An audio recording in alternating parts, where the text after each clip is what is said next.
La paracha de cette semaine s'appelle la paracha Shemini.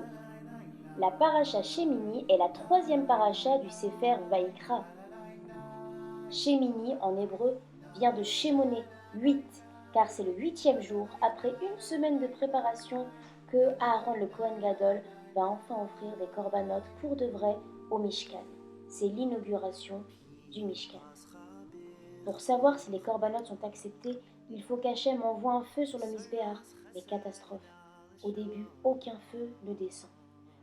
Moshe et Aaron se mettent alors à faire une grande tefila à Hachem pour que le feu descende sur le Misbéar. Pourquoi Hachem n'a-t-il pas envoyé tout de suite le feu sur le Misbéar? Pour nous montrer la force et l'importance de la tefila. Dès que Moshe et Aaron ont commencé à prier, Hachem a fait descendre le feu sur le Misbéar. Ça y est, cela voulait dire qu'Hachem résidait avec nous dans le Mishkan. Un Kohen n'a pas le droit de boire du vin avant de travailler au Mishkan. Cela nous apprend le bon comportement qu'on doit avoir dans une choule.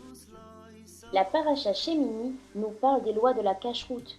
Quand tu manges, c'est pour être en bonne santé. Et bien quand tu manges cachère, quand un juif mange cachère, sa neshama est en bonne santé. Comment reconnaître un animal cachère? La Torah va nous donner deux signes. Il doit avoir les sabots fendus, c'est-à-dire coupés en deux, et il doit ruminer. Plusieurs exemples d'animaux cachères.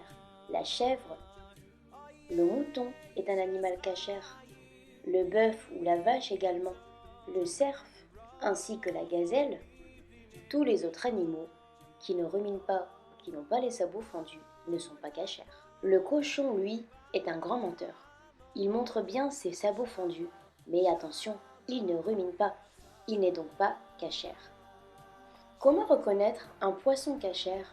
La Torah, là aussi, va nous donner deux signes. Un poisson cachère doit avoir des écailles et des nageoires.